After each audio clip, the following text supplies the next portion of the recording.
Well, welcome everybody. This is our second session of Building Life Science Adventures 2022. And the topic today is going to be how much should you value experience over qualifications? A couple of logistical points before we get going. If you don't mind just keeping your microphones on mute as the panel are discussing, that would be great. But if you do have any questions, please pop them in the chat box and we'll try and pull them in throughout the discussion. I think that is it from me. We are, as you may have already noticed, recording the session and these will be available after the conference. But that is it from me. I'm going to hand you over to David, who's going to introduce himself and our other panelists, and I hope you enjoy the session. Thanks, Jazz. Good morning, everybody. Thank you for joining and for joining us on this next hour as we discuss the views on whether we value experience over qualifications and the different views out in the industry. So as a brief introduction to myself, my name is David Cronk. I'm Chief of Staff at Domainex, a small contract research organisation based just at Chesterford Research Park. I've around 35 years drug discovery experience in large pharma biotech sector, and the last 18 years probably been within the CRO sector, formerly Charles River. So I left school at 18, did what would be the modern day equivalent of an apprenticeship, did my degree part-time, and then just progressed my way through the industry. So I'd ask the panelists to introduce themselves, if we may, starting with Martin. Thank you, David, and good morning, everybody. So I'm Martin Hancock. I'm the head of people at HigherSteaks. We're a scale-up, and we're in the business of cultivated meat. So we are making meat by using animal cells taken in a humane way, and then growing that in a laboratory setting, scaling that up, and then producing products which you would currently buy in supermarket shelves that come from animal slaughter. So much better for the environment, much better for the animals, and actually much better for the people eating the products because it won't be full of antibiotics and other chemicals and so forth. So I'm building our people strategy from the ground up at the moment, and we're scaling fast. So recruitment is very front and center for us in terms of our focus. And we're having this debate ourselves about the value of qualifications over experience and what the right balance is for us across our different roles. So prior to this, I've got a bit of a history in people, talent, and recruitment. So prior to this, I worked at Ernst & Young, where I was essentially the internal HR director for one of our UK operating divisions, where I had about 3,000 people to think about from a talent and people perspective.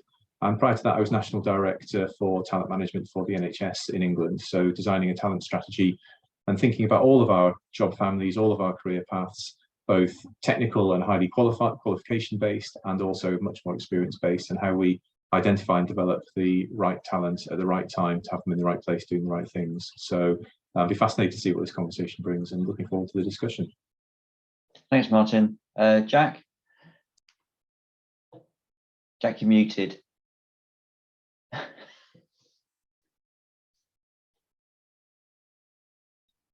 Muted, and I can't use my mouse. That's the story of my life throughout this pandemic. Yeah, that's all I hear. Jacqui, you're on mute.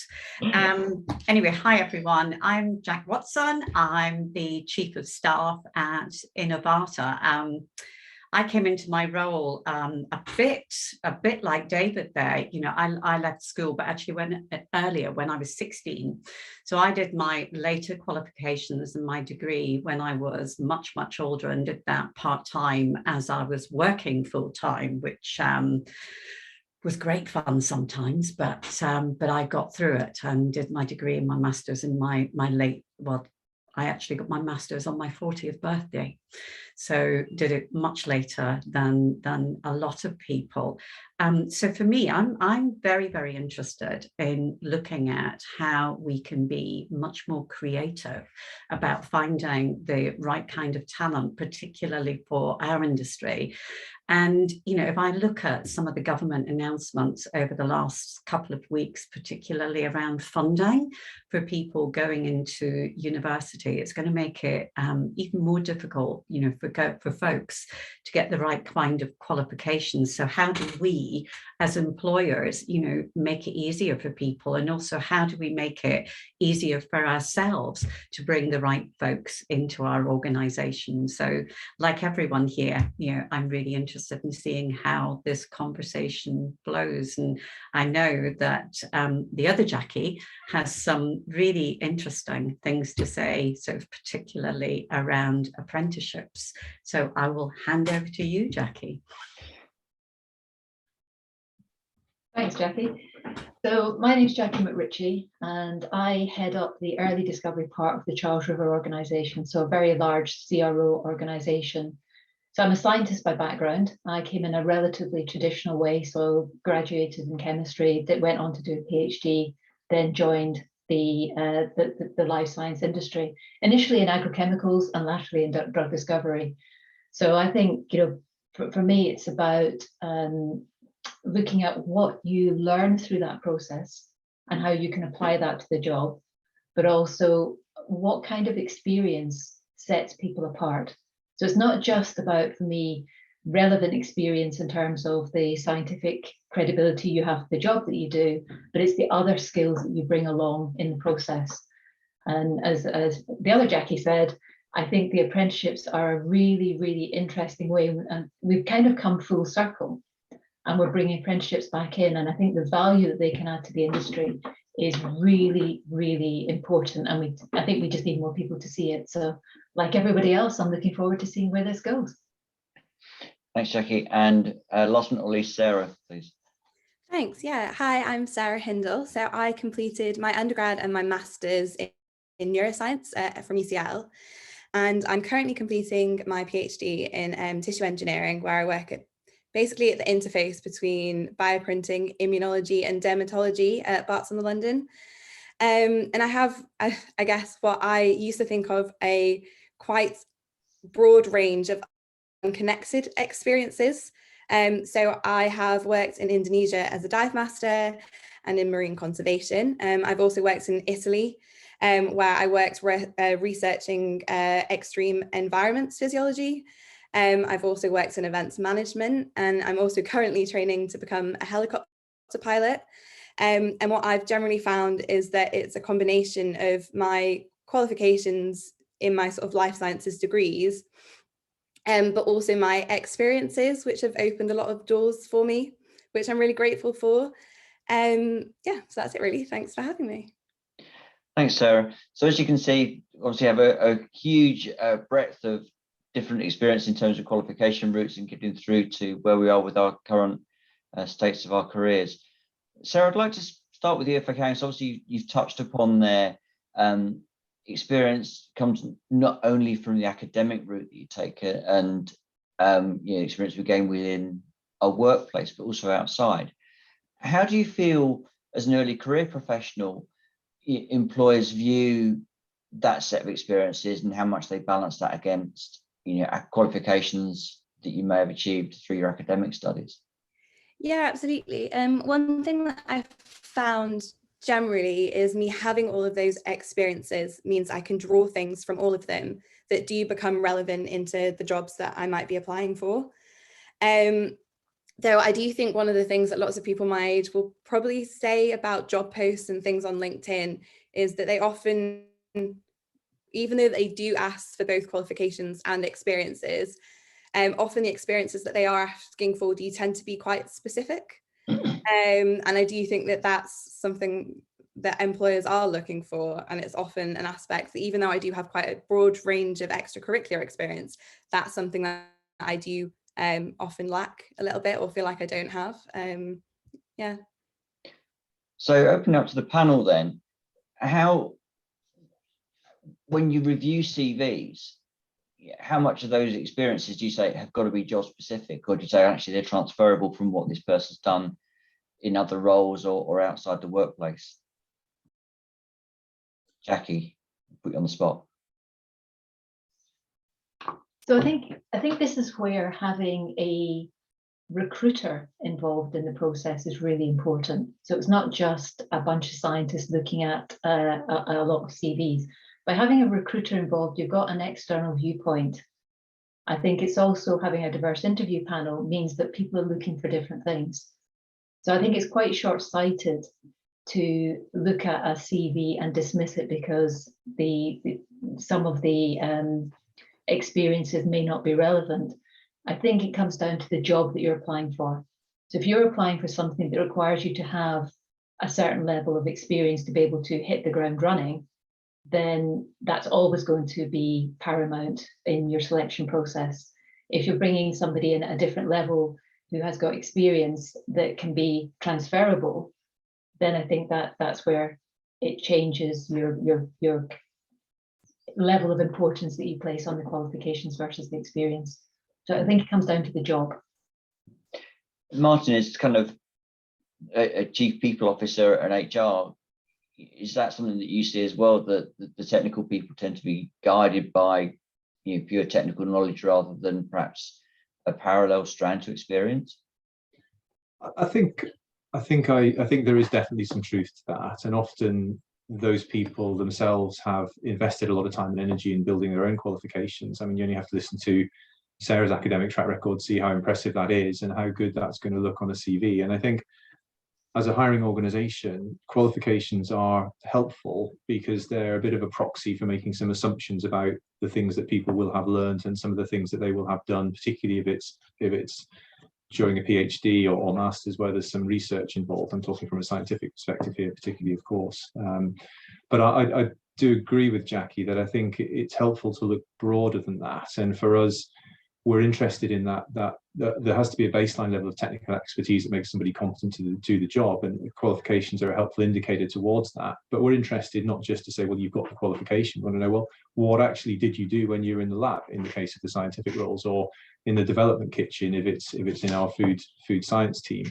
So yes, but it's how they've applied those qualifications, what they've learned along the way, and then the bigger picture things, which I guess again Sarah kind of listed her impressive extracurricular experience as well. Yes, absolutely of interest, but it's hard to bring that to life in a way that's impactful from a CV alone. So it's a question of somebody getting over that first threshold, if you like, into the conversation, where, to Jacqui's point, it's helpful to have both your technical specialist, scientist, or whatever there might be, and somebody who's more of perhaps a recruitment person who can look at both those things together and bring them to life in a conversation. Yeah. I think as well, I think a lot of these extracurricular, activities that, that Sarah was talking about earlier tell you much more, about the person holistically as well, because you can have all of the academic qualifications that are, that are there for you. But if you can't communicate within the workplace, if you struggle with your relationship with people, if I listen to what Sarah's doing, learning to fly helicopters, she's done diving and all sorts of extracurricular activities where communication is absolute key, and it is in our industry too. If you can't communicate, then it's tough, and it's tough to get on as well within the industry. But that that comes back to having the career paths for people as well, technical and otherwise, that there has to be something that people can follow. Is it almost seen, do you think, Jack, as a kind of indicator of potential once you get through the door? That if somebody is obviously a sort of self-started and as driven as Sarah is, as a kind of, this person's got potential rather than just being able to do the job. Absolutely. Absolutely. But also, I think, and one of the things, because we do, folks, we do speak about, this kind of meeting, we talk about it beforehand to kind of, set ourselves up and get ourselves ready for this. And one of the things that we talked about was the, sometimes the snobbery around, qualifications, the snobbery around, having a PhD, for example. One of the sort of anecdotes that I have is one of my, highest contributing scientists at the moment within my organization. He's incredible. When I first joined, he was incredibly sad and actually just about to leave because he had been told, because he didn't have a PhD, he would never become a senior scientist. And he is now a senior scientist and one of our highest contributors. You know, he's absolutely fabulous.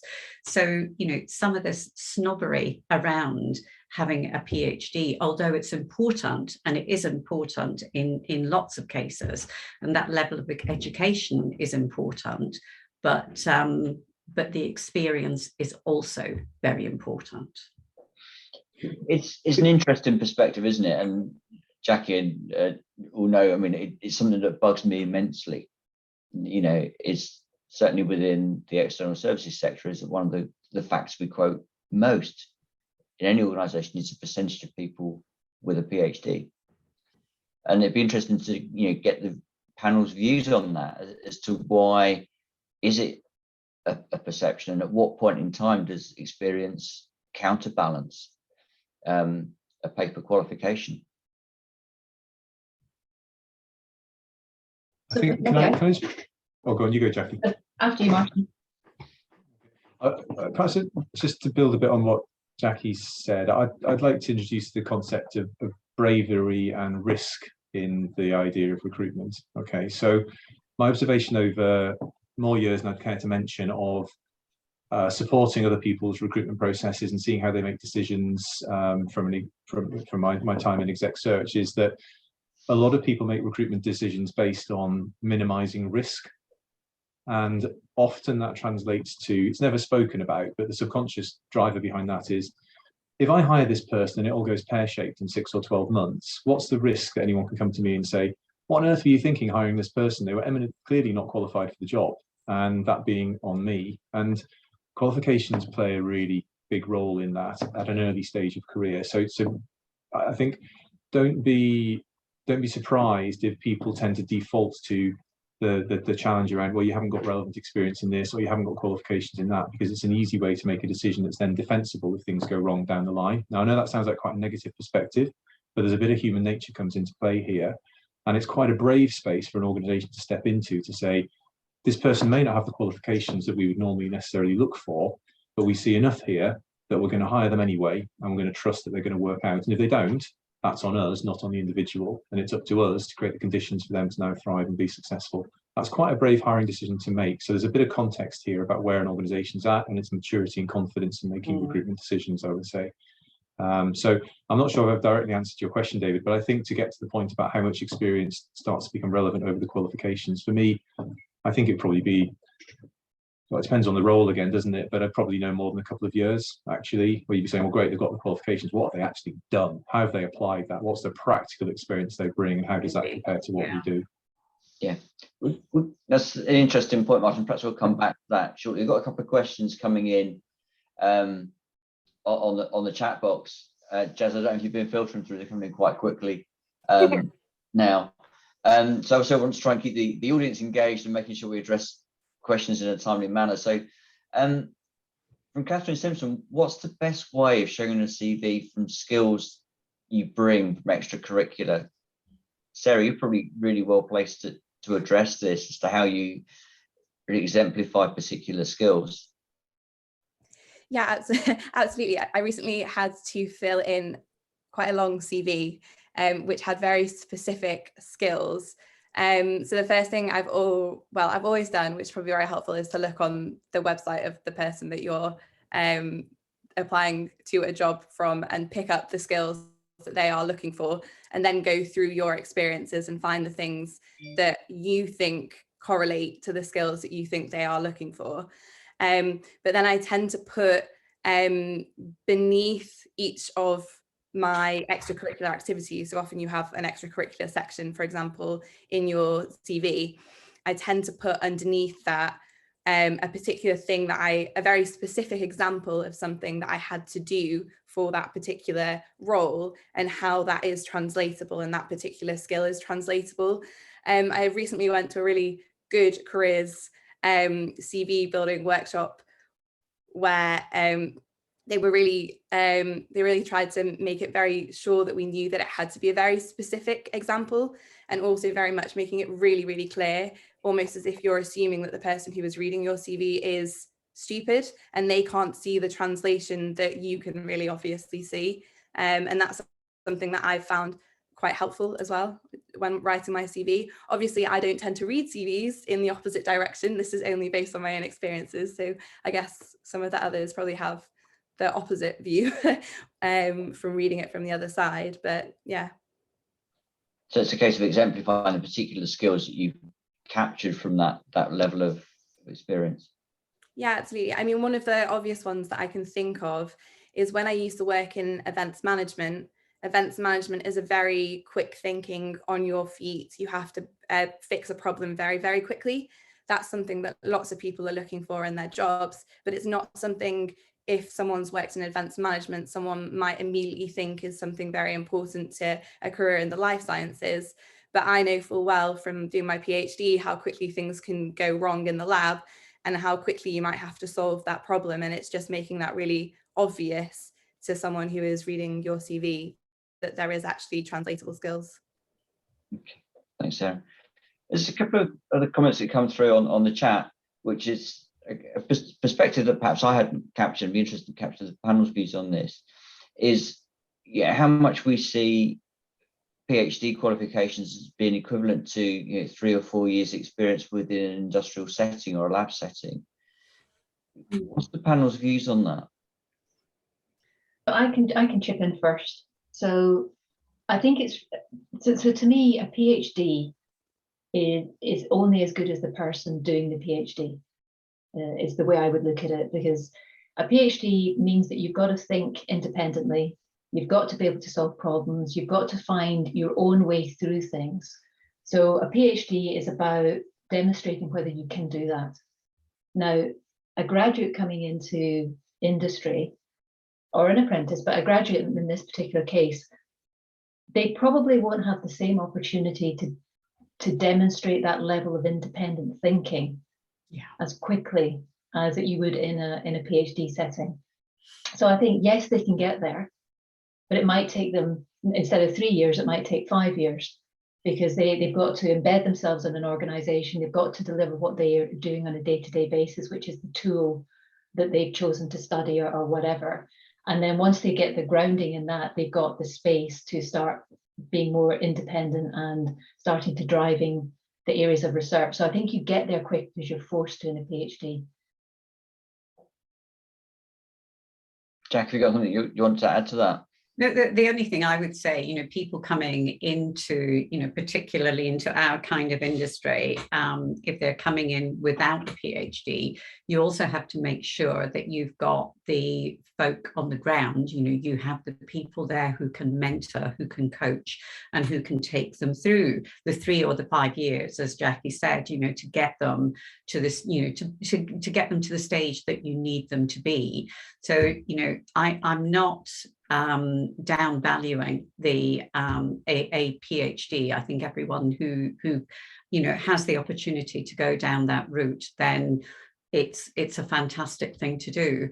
But at the same time, not everyone has the opportunity. And I think as well, we in our industry, there are more jobs than people, and we have to find different ways of pulling people into the industry. And if that means that we look at different qualifications or different ways of helping people to gain their qualifications, then that's what we need to do. Yeah, I think in looking at the chat, I think Scott makes a really good point about PhDs and this idea that you can consider them as a bit of an apprenticeship in themselves. I think there's some real truth to that. Absolutely. And so for us, yeah, great, you've got a PhD, but actually, what have you done? What techniques have you used? What have you been working on? What have you achieved?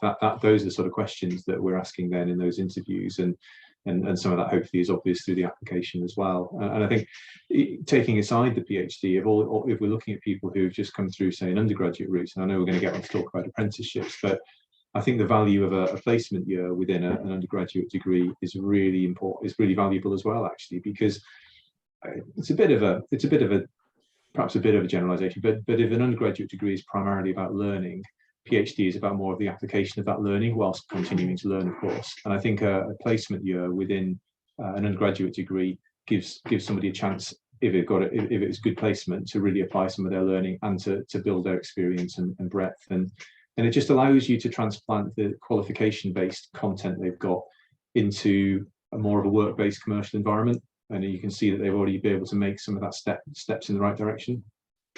I will also add just slightly that a lot of PhDs now as well do also have an industrial component. It's coming more and more popular now, and I do think it is a really good thing. My PhD, I have an industrial partner, so I'm spending 6 months with them. I'm off to Edinburgh in a couple of months to go be in Edinburgh, and that's a great thing for me because it gives me the foot in the door in an industry setting, which, to be honest, I don't have within my academic, in inverted commas, experience, even though I'm hoping to go into industry. So for me, that's great for me. And I think it's brilliant that this is a thing now. There's my other half, my boyfriend, is also on an industrial PhD.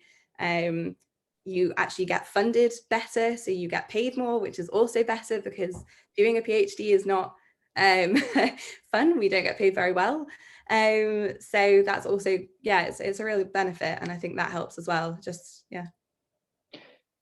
Which kind of drives the question then, Sarah, is to, as an industry, or as any industry, we want to find that balance between people with the proven ability to be able to learn and apply what they've learned. What's the onus upon the industry to, almost going back to Martin's point of kind of taking a risk upon people to help them gain the experience? How do we overcome some of those barriers in terms of the hiring manager saying, that you've got to have this experience? How do we create that sense of trust? And sometimes it goes on gut feel as to the way that somebody presents themselves or the way a CV is written and says, actually, this person's got potential, rather than just relying on the modules they've studied within a course or however. How do we engender that risk taking? It's kind of going off track a little bit, but I think Martin's right in what he said at the beginning, which is it depends on the stage the organization is at, but also the size of the organization. So if you're in a large organization, you've got a bit more scope. But if you're in an organization that's very small and it's basically all hands to the pump, then it's much more difficult, and you've got to be much more sure about the decisions that you're making. Yeah. I think as well. I think as you grow, you're absolutely right, Jacqui. When you're at a real startup stage or at that, very risky area where you're still looking for funding and things are still, quite tough, then it is all hands on deck, and you can't afford to take many risks at all.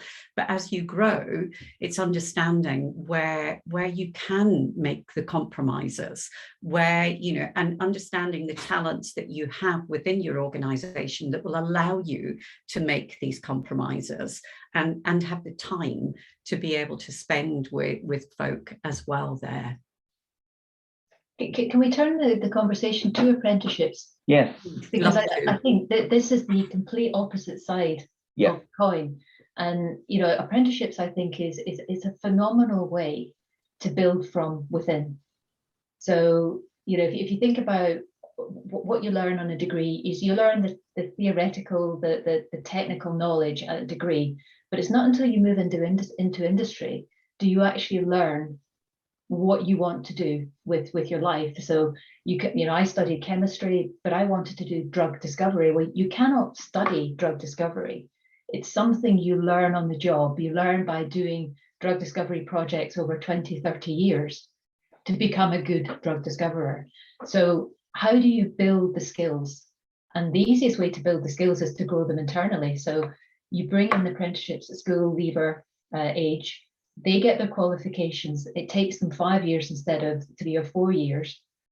But by that point in time, they come out with a degree and they've got 5 years of industrial experience in basically an applied setting. So they understand what they've studied, what it means, and they could basically, I think, progress incredibly fast because they've now got two things that somebody who's just gone through the traditional route of going to university has. So I think it's a really great way for people to learn and develop quickly. And you've got direct experience of the apprenticeship scheme as well there, Jacqui. You're taking people through that currently. We are. We've got about 15 people, and we're using it in two ways. So we're taking people straight from school. and training them up in bioscience at the moment, moving into chemistry now as well.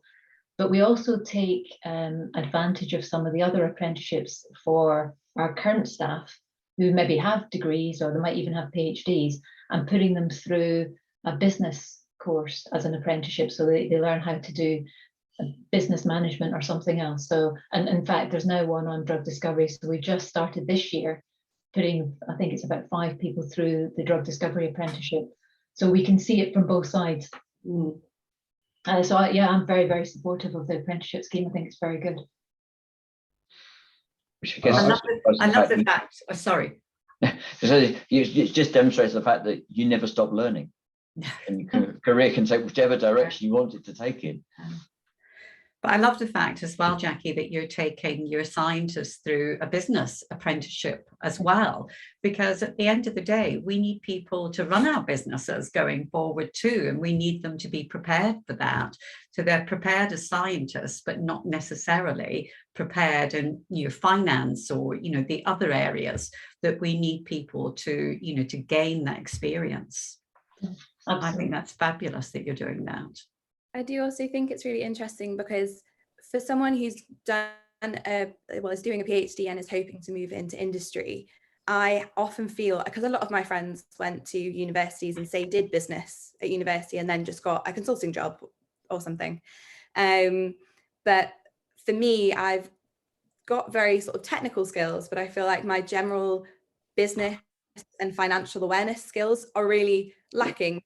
And often for a lot of the jobs that I would look to apply for, a lot of them do ask for business, or it's actually evidence of interest in business or evidence of ability to understand financial models or something like that. And I have absolutely no way of doing that. And all people can really offer as advice to someone like me is, oh, go and do an MBA or something like that, which is really unhelpful for me, I think, because I'm not sure the correct step for someone coming out of a PhD or even a master's who wants to go into that should be telling them to go and do another master's, which most people can't afford. So I do think in that sense, doing something like an apprenticeship where you can get experience, come out as a technical scientist, but also have some idea of industry on a business sense is just brilliant. I mean, I would have jumped at the opportunity, I think, if I had the opportunity when I left school, I think, yeah. So. Jacqui, you mentioned, you mentioned earlier on the word snobbery in part of the earlier conversation. I know it's something that came up in the pre-discussions that the panel had. Can we just revisit that and just explain the thinking around that kind of whole snobbery and intellectual kind of thing? Yeah, sure. I mean, I'm quite far removed from recruiting our scientists now. However, when I was much more involved within that, I used to have to spend quite a bit of time with the recruiting, the recruiting scientists and the recruiting managers, who would be very specific about this person must have a PhD, and I'm not even going to look at a CV of anyone who doesn't. I don't care about the experience that they've got. They must have a PhD. And it took quite a bit of time to break down these barriers. And once we did, and once folks saw the value of that people could bring without a CV, without a PhD rather, it made a huge difference to how they viewed and reviewed people's CVs and their experience. But because it's not as much as a PhD brings a huge amount of value, there are other things that bring value too. And it's just getting people to open their minds and look at things a bit more creatively and look at things a bit more openly as well. So I'm going to throw that one back, Jacqui, to you and say, with the apprenticeship scheme, how do we therefore break down that level of snobbery between somebody who's got the same level in terms of the number of years experience, combined degree with PhD, versus somebody who's been through the apprenticeship route? How do we break down that difference in perception when the level of experience is actually the same? How do we break it down? I I think people are moving away because apprenticeships have come online. I think people are starting to think differently. And because we've got recruitment panels now and people starting to think much wider when it comes to recruitment about diversity, inclusion, equity, things like that, there's a much bigger emphasis on making sure that you don't just get sidetracked down one line, and that the diverse panel is making sure that you do consider all aspects. You know, it comes down to where you get your experience and how relevant is that experience. And if you think about a typical interview process, there'll be a technical part to that interview, but there'll also be an HR part to the interview, or a competency-based part to the interview. And that kind of plays back into what Sarah was saying earlier. You know, if it's about how you work with people, it's how you manage situations, and you can demonstrate that in so many different ways. It doesn't have to be on the job. But if you've been in a company and you're doing the job that you're wanting to be hired to do, that's always going to trump being experienced in something that's not quite relevant. And you know, that's where I think the apprenticeships do have a lot of value, because typically in the industry that they're looking to be hired in. I think this point. Sorry, go on. Sorry, Sarah. Very much.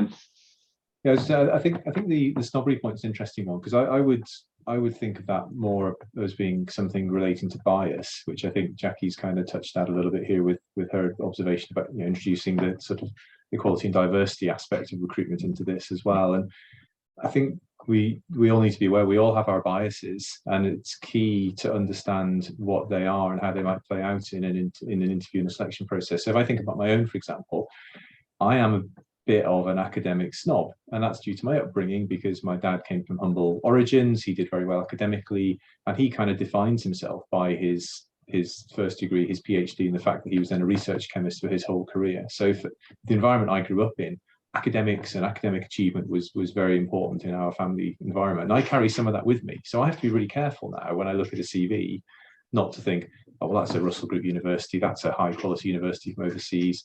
I can therefore make some assumptions about this person, which place them in a higher ranking than somebody who perhaps has gone to a university or an academic institution that's regarded as less prestigious. But you've got to look behind that, because somebody's starting position in life could have been very, very different. And so a degree at a certain level from a less prestigious or less recognised university might be even more impressive than a first from Oxford or Cambridge or Imperial or UCL, because that person's had a much less privileged beginning in life. So it's not quite answering the sort of point we were just discussing there around inclusion and apprenticeships per se, but I think there's something about just being aware of some of these biases that might play out, and I think it's big around qualifications and experience, particularly in a science-based sector like we're in. One thing I would like to add to that is it's very easy recently for people to assume that if someone has gone to a top university, that they didn't also have a difficult background and upbringing. There is an awful lot of money and programs and workshops that are going into bringing people from disadvantaged backgrounds and getting them into Russell Group universities. I have worked on some of those programs, and they are absolutely brilliant. And I do think we sit at a point where you end up with people on both sides of the coin. Some people would just assume that everyone who's gone to a top university went to a grammar school and immediately did very, very well. And again, you have the other half that immediately assume that if you went to a less prestigious university, that you didn't come from a very good background. And I think the bias sits on both sides, and it's very important that we do view everyone as equal. I think that's really important in this as well, and I do think that is lost slightly sometimes when we talk about this as well. Yeah, I think that's a great point. And doesn't that just illustrate the point about investing in potential and creating the conditions for people to thrive, even if where they're starting from may not look as obvious as some other people? So yeah, absolutely, Martin, absolutely. Yeah, I used to work for somebody who would go through the CVs many years back and cross out the name of the university and put in what used to be the old polytechnic name or whatever. You know, it unfortunately carried through. There's a question in the chat box from Lucy. It says some of our undergraduates tell us they really struggle to source opportunities in hands-on research in industry as they don't have a PhD. What can help them stand out in the recruitment processes? And are there any other activities that will support their applications rather than industrial placement? Lucy, this one speaks to me quite a lot, because I was approached by a headhunt agency a couple of years back who were looking to appoint somebody, and even though I had 30 years experience at the time, they discounted me straight off the bat when I told them I didn't have a PhD, which was interesting, considering it was a role that was directly related to what I was doing at the time. But never mind. So, panel, how can undergraduates basically make themselves stand out? Probably comes back to a lot of what we said before, and exemplifying experience and really highlighting the skills you've got, but also other softer skills that you might have had in terms of leadership and problem solving. Then we want to pick this up. Oh well, it doesn't quite stand, but I'd often recommend people to go for some of those 1-year research assistant roles, because that often gives people, those positions are often open to undergraduates who have just come out from a degree, who don't have a PhD, and often stand as a very good stepping stone. And one of my friends has done her research assistant role for the past 2 years, and every single PhD that she's applied for, every single industry job that she's applied for, she's got the job. And she's in the position now where she's turning them down because she has gained so much experience from that, 1-2 year research assistant, that she's really boosted up her position. And I think there's a little bit of a negative connotation that people put towards people who don't immediately go on straight and do a PhD, for example, or get the job that they want straight away. I think doing one of those, I think research assistant roles are a really important part of the learning process that you can get. So I think it's also you're not always going to get the job that you want straight away. You are going to get loads of rejections, but taking a job that you do get and you do fit the qualifications for is only going to boost your CV and make you more employable. I think there's a really big bias in people our age that you should do this degree, then get a job, then work your way up the ladder, and not sort of change your mind, or not, it to just sort of work perfectly. I don't think anyone's career really works out like that. I started a degree in architecture and decided I didn't like it, then started a degree in neuroscience and really enjoyed it, then graduated and went traveling and, became an instructor, and then realized that wasn't for me, then came back, then started on my PhD, then I had to take an interruption, unfortunately, because my mum passed away, then had to restart again, then started a new PhD because I wasn't really mentally in the place after my mum passed away to deal with that. There's a lot of step backs and restarts that happen. And I think you shouldn't go into a job thinking that you have to get your dream job or the one that you want straight away. It's okay to gain experience and take the job that comes your way that you do fit the qualifications for immediately. Sorry, that was a bit of a rant, but No, it wasn't a rant. It was very lovely and very human, Sarah. It was very human, and that's what happens. That's life. That's just how it happens. I'd agree, Jack. I think it's about dealing with what life throws at you and making the most of it, and gaining experience from whatever route there is. We spoke briefly as a panel before we came on board around networking, and I know it's digressing a little bit, but how much do the panel feel that sometimes networks play perhaps as much of an important role as experience in opening doors? I don't know if I've seen so much of that, certainly at HigherSteaks. There was maybe a little bit of that at Ernst & Young, but I think HigherSteaks, what I have seen more of is people approaching us, undergraduates as well as postgraduates, postdocs, approaching us direct, just saying, I think, really interested in your organization. Please, can you keep me in mind for placements, internships, or actual jobs, and being a bit proactive about that. And we will always respond. And I have a little file, well, it's more than a file, but I have now a number of people who've approached us in that way, and we're just thinking about how we put in place an internships placements approach in a more structured way at HigherSteaks. Haven't got there yet, but it's in our plans. And then that's the first group of people I'm going to go back to say, okay, we're good to go. Are you still interested? And so I think there's something about being proactive. Now you have to probably do a lot of that before you get any hits. but certainly that in itself, I think, is a really positive thing for me. And I think Sarah makes a good point about the research assistant route as well. I was just thinking we've got a number of people in our organisation who don't have PhDs but are in hands-on science roles, and I was just looking at one of those to see. I was thinking, what's his background? And he completed his degree, spent a couple of years as a research assistant, then joined us, and he's brilliant. And he doesn't have a PhD, but he'll fly with us if he sticks around for sure. So I think there's something about being able to, is it sort of almost going sideways to go forward for a little period maybe, and being prepared to do that, because I think it will be valued by the right organisations. Is that something you see as well, Jack?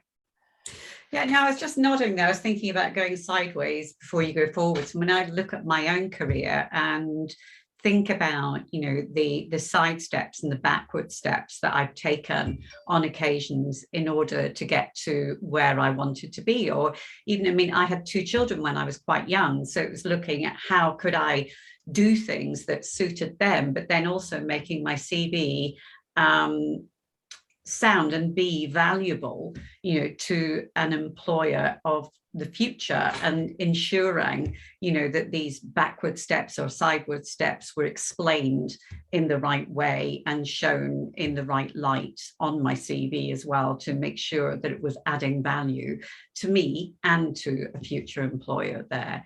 But going on to networking, you know, as you were saying there, Martin, you know, I think networking is I found it very difficult. Even though I was in HR and training for many years, I still found networking excruciatingly difficult, and sometimes, you know, just so hard.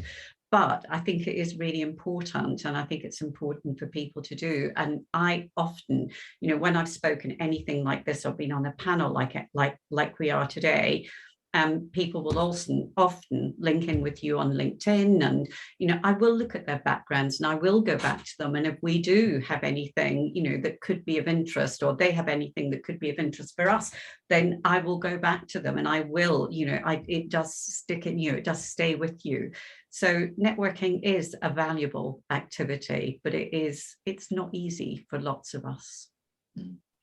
I would say, I mean, I do quite a lot of it actually, even though I'm one of life's introverts, and I kind of enjoy it, and I try and reciprocate as much as I ask for help. And I think most of us are predisposed to be helpful. I mean, sometimes we're a bit time-starved, but by and large, if somebody makes the effort, I think 9 times out of 10, you could, well, maybe not 9, let's say 7 times out of 10, you can probably expect that people at the very least want to respond. They may not do it immediately, but perhaps the barriers to networking are less sometimes than we might think, I guess. Okay. I'm probably opening myself up to an avalanche of LinkedIn requests now, aren't I? Let's see. Yeah. I generally do that as well on these. We touched briefly upon diversity, Jacqui. Yeah, how much can we improve the diversity within an organisation by focusing on that balance between experiences and qualifications? I'm not saying, I don't think as a panel we're saying that, you know, qualifications is better than experience or vice versa. It's all about diversity. So how can we draw upon that? So I think it's about ensuring that we get the right CVs crossing the table. It's got to start there, because if you don't get the right CVs crossing the table, then whatever process you put into to sift through those CVs is going to be inherently flawed. So it's about how do you ensure that you spread the network wide enough to capture all of the people that might bring that diversity in, and then ensuring that you actually keep them in the process as you go through. And one of the things, and I'm sure everybody on the panel feels this, is that if you look at the people who are recruiting, inevitably they tend to recruit in their own ilk. So, you know, I find myself going into meeting thinking, I actually want this, and it's not me. So I have to put myself in a different space to interview this candidate to make sure that we see that diverse characteristics that we want. So I still come back to, for me, it's the bit around the side. So experience and qualifications count, but it's the interview that will set people apart, and it's how they respond in that interview, the competencies they bring to the table, that will determine whether we want to take a risk on them because they're a completely different profile to anything that we have, but we need that profile to balance the rest of the organization. So for me, it comes right at the beginning, making sure you get the CVs coming into the organization first. Does it go one step upstream of that and making sure that you define your role requirements appropriately? Exactly. So you don't want to narrow the funnel before you've got everything you need in that funnel. And neurodiversity is a big thing these days as well. You know, that can be filtered out awfully quickly if you don't get that job spec in mind and the type of character traits, whatever you want to bring into the organization. Okay, so how, again, it's about bringing diversity into the organization and realize it comes in multiple forms, albeit, you know, in terms of experience and qualifications, but how do you encourage your staff to be open to different, how do you encourage the interviewing panel to be open to those differences?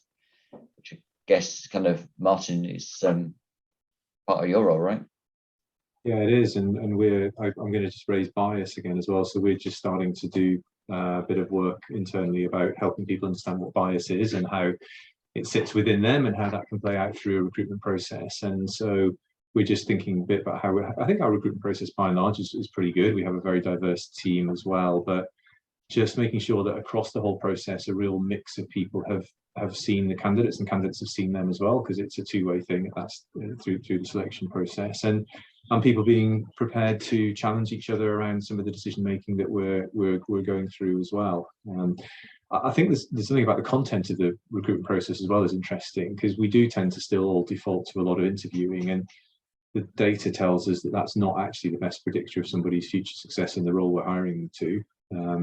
But we still do a lot of it, and that's probably the environment where bias and people's the lens through which they view the world can be most heavily felt. So if we were all doing this really, really well, we'd have lots of job simulation type exercises, and we'd have lots of other things that are more objective and data based in terms of our assessment, but they're quite expensive and time consuming to put in place. So we tend to go for interviews a lot, and that's because we're also a bit what we're used to, but that doesn't help with the diversity piece, I would say. Sarah, do you find that when you've been through various interviews, that people are looking for set answers and you can judge what those answers are rather than being yourself? Do you think they're not constructed to letting people actually demonstrate the person they actually are?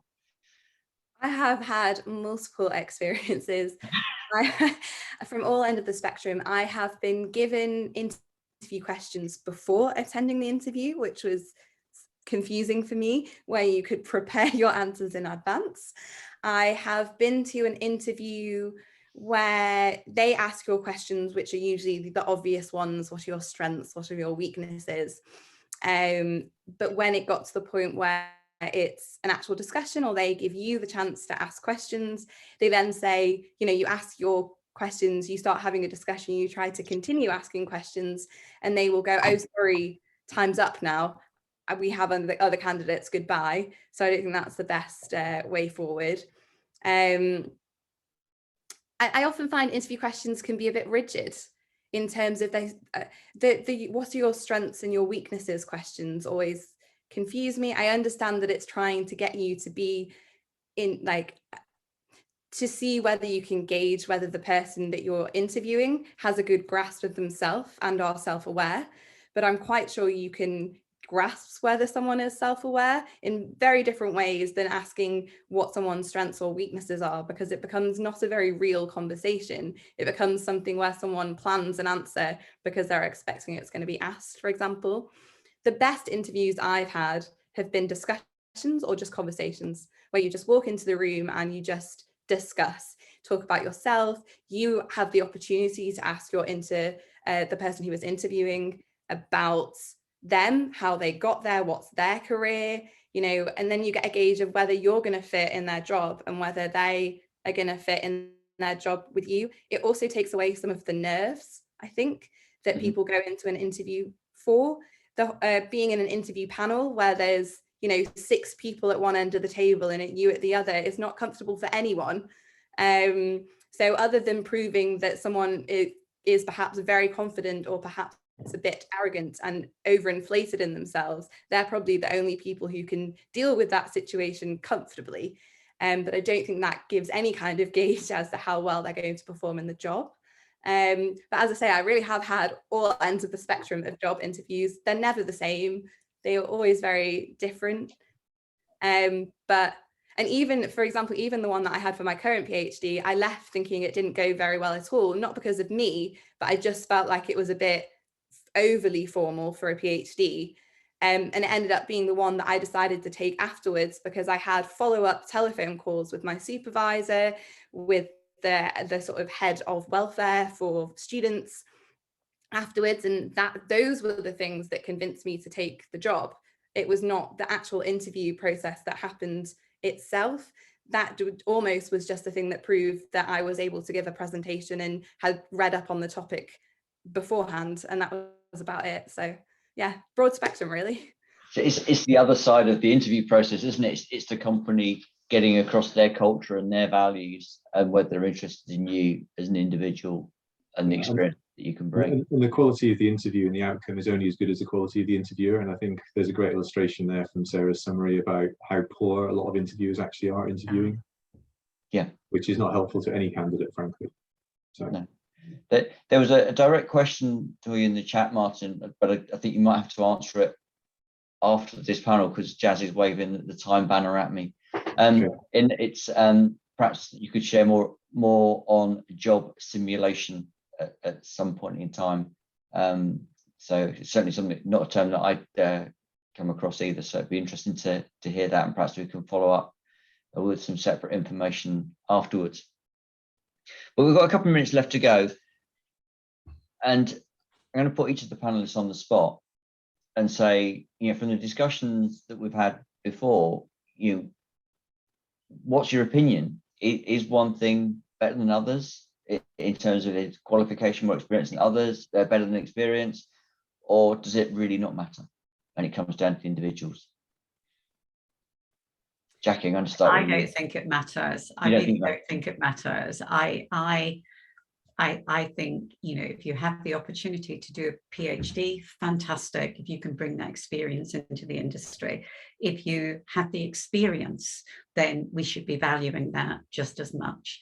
But the other thing is that you also have to fit. Your personality has to fit within the industry too. Thanks, Jack. I'll go next. Sarah? I already have my answer. 2 things would be experience comes over time.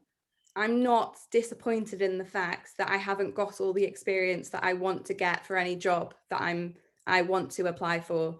Hopefully someone will take a chance on me and the job that I'm getting, and then I will build the experience over time and hopefully prove to them that I'm very good at the job that I've applied for and can do, and that's when the experience comes. All I need is a foot in the door, and I'm sure that will happen at some point.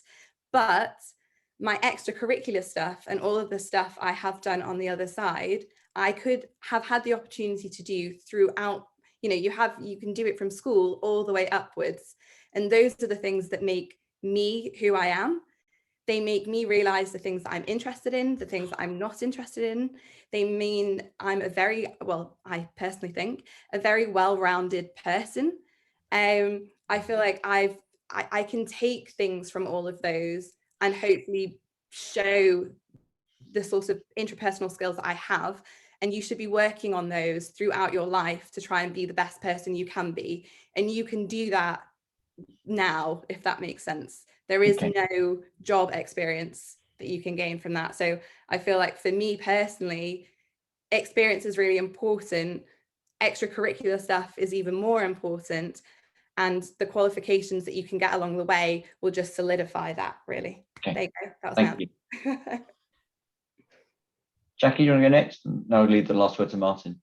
Yeah, I mean, I agree wholeheartedly with what the others have said. For me, it's about potential. We can train you on the job, but but only if you've got the potential. So if we see potential in you, I really don't mind if it's experience or qualifications. Yeah. I think it's a bit, for me, it's a bit contextual, and I think that's probably reflective of where I'm working at the moment. There's 25 of us, and this is back to this point about what sort of support you can give people to develop. So I think it's both, but the importance of them changes over time, depending on stage of career and the maturity of the organisation as well. And I just as a final thought, I think, Sarah, I'd be really concerned if any organisation brought you on board thinking they were giving you a shot or taking a chance, or left you feeling that that was the case, because that would say to me that they really haven't thought through their recruitment at all well. If they get to the point where they're offering you a job, they should be saying, we think you're going to be fantastic here. Yes, of course, you're going to gain experience and there'll be some things for you to learn, but not that we're taking a chance on you. I think that would be an awful way to have somebody starting a new role in the organisation. So I'm sure that won't happen, but yeah, I think the feeling that somebody needs to take a chance on you for you to get that foot in the door, I don't buy that. I don't buy that at all. It sounds to me like you've got a hell of a lot to offer. Well, thank you. Thanks, everybody. Jazz, back to you. Everyone, thank you so much for sharing such amazing insights, and thank you to everybody that posted comments and questions in the chat. If you do have any more questions, please feel free to contact the panelists via the app. I'm sure they'd be happy to answer any questions. Our next session will start at 12:15, and it's on the topic of reinventing recruitment post-COVID. So it'd be great to see you all there. Thank you for joining. Thank you. Thanks, everybody. Thanks for the Bye-bye. discussion. Bye-bye. Bye.